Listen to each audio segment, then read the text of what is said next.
Hi friends, welcome to Srinika's world.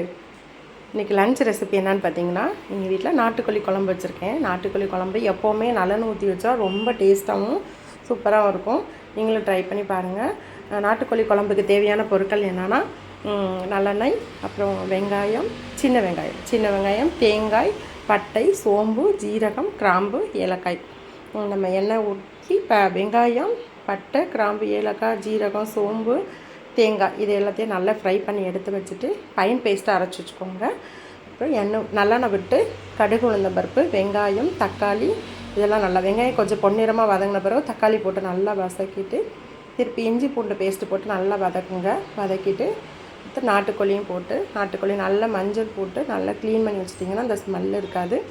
நல்லா clean பண்ணி வச்சுட்டு வாஷ் பண்ண நாட்டுக்கோழியை போட்டு நல்லா அந்த எண்ணெயிலே வதக்குங்க. கொஞ்ச நேரம் அதுக்கு தண்ணியே சேர்க்க தேவையில்ல, தண்ணி விட வேண்டாம். ஏன்னா நாட்டுக்கோழியிலே வந்து தண்ணி இருக்கும் ஆல்ரெடி. அதனால் தண்ணி ஊற்றாமல் அப்படியே எண்ணெயில் வச்சு மூடி வச்சிட்டிங்கன்னா தண்ணி விட்டு நல்லா வர நல்லா வேகட்டும். ஏன்னா நாட்டுக்கோழி வேகிறதுக்கு கொஞ்சம் டைம் எடுக்கும். பிராய்லர் சிக்கனை சீக்கிரம் வெந்துடும், நாட்டுக்கோழி வேகிறதுக்கு கொஞ்சம் டைம் அதிகமாக எடுக்கும்.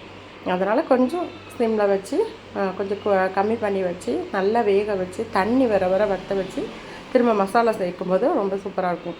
நல்லா வேக வச்சு திரும்ப மஞ்சள் பொடி, வத்தல், மல்லி ஸ்பூன், அப்புறம் மிளகு, மல்லி ஸ்பூன் போட்டுக்கோங்க. அடுத்து சிக்கன் மசாலா நம்ம அரைச்சி வச்சுருக்க பேஸ்ட்டு சிக்கன் மசாலா எல்லாம் போட்டு நல்லா கொதிக்க வச்சுட்டு நல்லா கொதி வந்த பிறகு திருப்பி கொஞ்சம் நல்லா வேக வைக்கணும். வேக வச்சுட்டு நல்லா கொதி வந்த பிறகு திருப்பி நம்ம அரைச்சி வச்சுருக்க பேஸ்ட்டை ஃபைன் பேஸ்ட்டாக அரைச்சி வச்சுருக்கோம். தேங்காய் நான் உங்களுக்கு அந்த ரெசிபி சொல்லியிருக்கேன் என்னென்ன சேர்த்துருக்கோன்னு சொல்லி அதெல்லாம் போட்டு தேங்காயெலாம் போட்டு நல்லா கொதிக்க வச்சு கொஞ்சம் வற்ற வச்சு எண்ணெய் பிரிஞ்சு வரும்போது இறக்குனிங்கன்னா கொஞ்சம் மல்லித்தலை போட்டு இறக்குனிங்கன்னா சூப்பராக நாட்டுக்கோழி குழம்பு ரெடி ஆயிடும்.